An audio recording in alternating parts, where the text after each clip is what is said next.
আসন্ন জাতীয় সংসদ নির্বাচনে টাকার অপব্যবহার বন্ধ রাখতে আর্থিক লেনদেনে তদারকি জোরদারের নির্দেশ দিয়েছে আর্থিক গোয়েন্দা সংস্থা Bangladesh financial intelligence unit BFIU।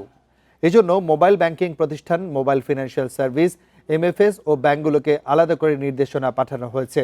কোনো ধরনের লেনদেন সন্দেহজনক মনে হলে তা তখনই BFIU-কে জানাতে বলা হয়েছে। পাশাপাশি সন্দেহজনক লেনদেন হলে সংশ্লিষ্ট থানা পুলিশ কর্মকর্তাকে জানাতে বলা হয়েছে।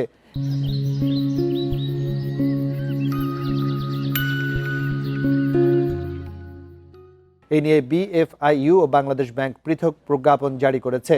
এর আগে গতকাল MFS নির্দেশনা দেয়, আগামী 12 ফেব্রুয়ারি ভোটের দিন রাত 12টা পর্যন্ত মোবাইল ব্যাংকিংয়ের মাধ্যমে দিনে সর্বোচ্চ 10,000 টাকা লেনদেন করা যাবে।